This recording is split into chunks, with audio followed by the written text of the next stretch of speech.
अस्सलाम वालेकुम मेरे समझदार पाकिस्तानियों। मेरा नाम रेहान तारिक है और आप मेरा यूट्यूब चैनल और फेसबुक पेज देख रहे हैं। करोड़ दरूद आका दो जहां नबी मेहरबान मोहम्मद मुस्तफ़ा सल्लल्लाहु अलैहि वालैहि वसल्लम पर।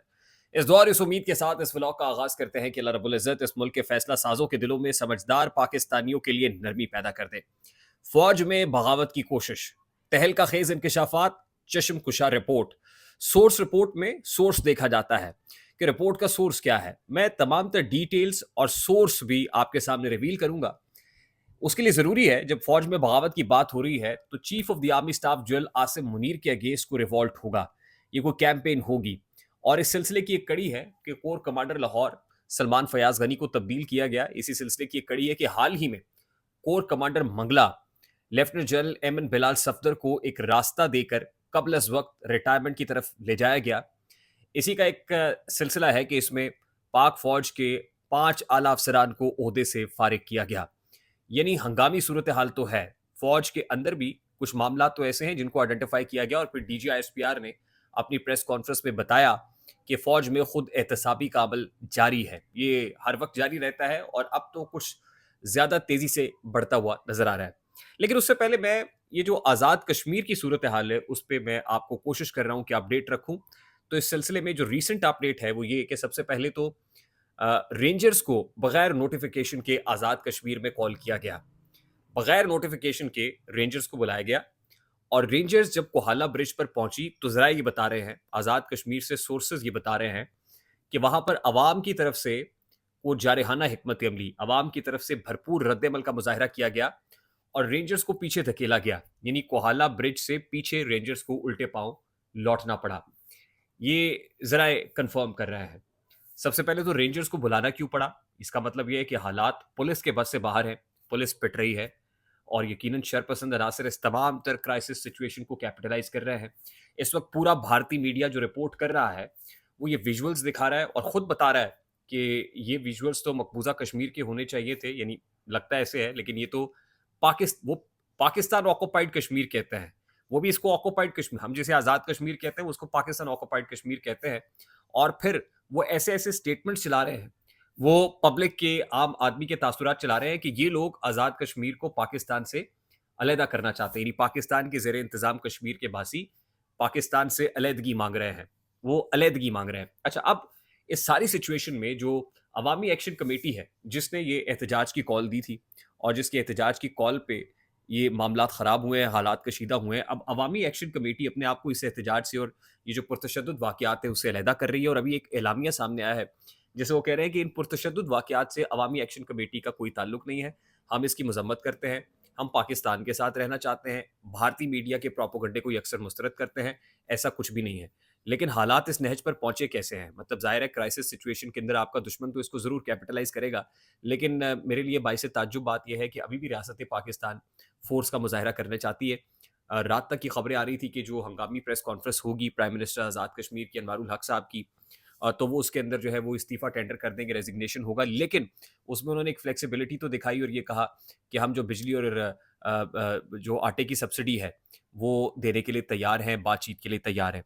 तो अब भी मैं फिर दरख्वास्त करूंगा दस्तबस्ता अपने इस प्लेटफॉर्म के रास्ते से कि रियासत पाकिस्तान को होश के नाखून लेने चाहिए, अपने लोगों से बातचीत करनी चाहिए, ना कि ये कि वहाँ पर जो है वो ऑपरेशन हो, वहाँ पर बज़ोर बाजू इन लोगों को बिठाने की कोशिश की जाए, क्योंकि ये मामला जितना लिंगर ऑन करेगा, जो हमारा दुश्मन है वो इसे कैपिटलाइज करने की कोशिश करेगा। तो ये सूरत हाल अभी जू की तू है, मामला अभी जो है वो संभाले नहीं संभल रहा है। फिर आरिफ अलवी साहब का रीसेंट स्टेटमेंट भी सामने आया है इमरान खान से मुताल्लिक। वो जो स्टेटमेंट है वो भी आपको बता देता हूँ। वो कहते हैं कि अवाम का मीडिया से एतमाद उठता चला जा रहा है, मुल्क तमाम आजमाइशों से गुजरेगा। बानी पीटीआई से मुलाकात की है, बानी पीटीआई पर उम्मीद है, लेकिन उनकी तकलीफ अपनी जगह है। बानी पीटीआई ने अपनी अना को कुर्बान किया है, पाकिस्तान की अफवाज हमारी फ़ौज है, पाकिस्तानी फ़ौज के खिलाफ हम नहीं हैं, पाकिस्तान को सरमायाकारी की ज़रूरत है, पाकिस्तान में माशी इस्तेहकाम के लिए बानी पीटीआई को शामिल किया जाए, मुल्क को माशी तौर पर जो है वो आगे बढ़ना चाहिए और उसके लिए बानी पीटीआई का रोल जो है वो बहुत ज़्यादा इम्पॉर्टेंट है। मुल्क को माशी तौर पर मजबूत करना हम सबकी ज़िम्मेदारी है। देखिए, अब लगता ही है कि गुड कॉप बैड कॉप का मामला है। रऊफ हसन साहब आते हैं, इंतहाई एग्रेसिव प्रेस कॉन्फ्रेंस करते हैं। आरिफ अलवी साहब आते हैं, वो बातचीत की बात करते हैं।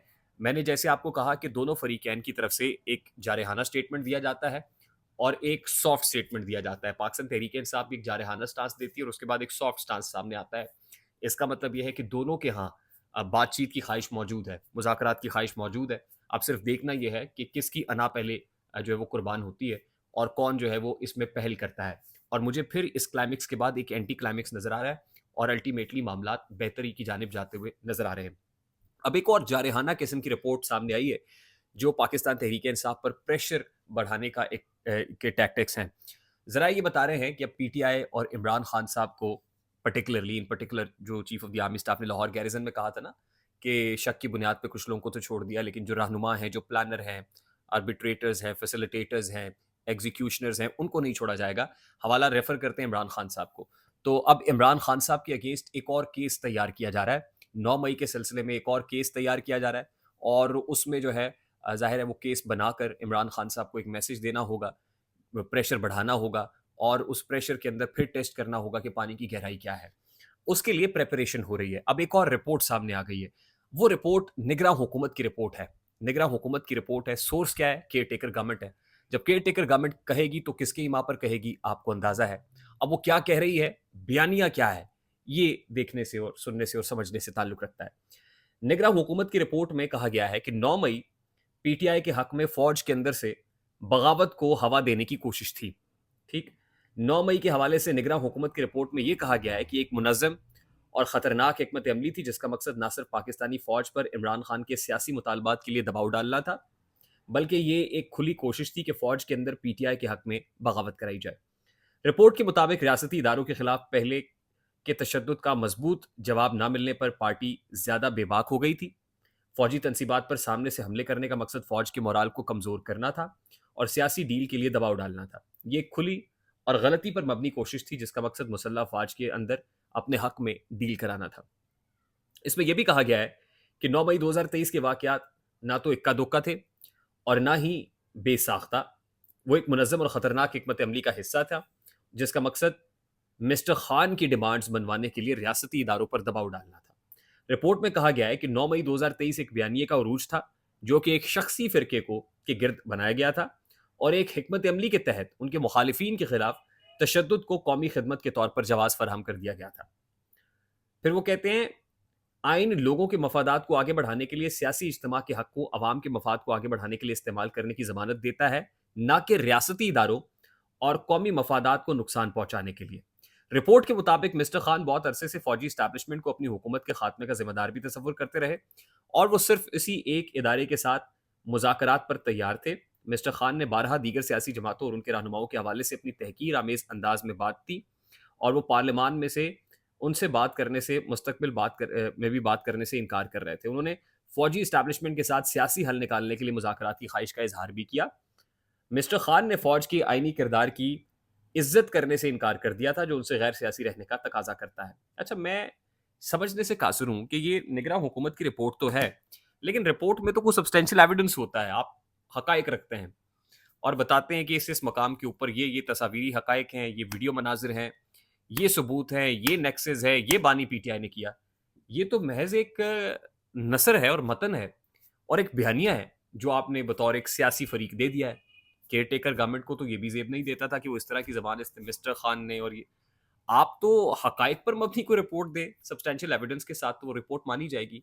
ये सिर्फ एक बयानिया है, ये एक बयानिया है और इन रिटर्न इमरान खान के ऊपर भी दबाव बढ़ाना है और एक केस भी तैयार करना है। बयानिया यानी शिकवा, काउंटर बयानिया यानी जवाब शिकवा।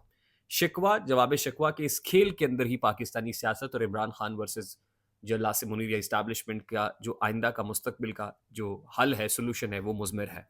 आई होप मेरी बात आप तक पहुंची होगी। अगर पहुंच जाए तो वीडियो को लाइक और शेयर करना मत भूलिएगा। चैनल पे नए तो चैनल को सब्सक्राइब कर लीजिएगा, बेल आइकन जरूर दबाइएगा। मुझे रेहान तारिक को इजाज़त दीजिए। अपना बहुत सारा ख्याल रखिएगा। अस्सलाम वालेकुम।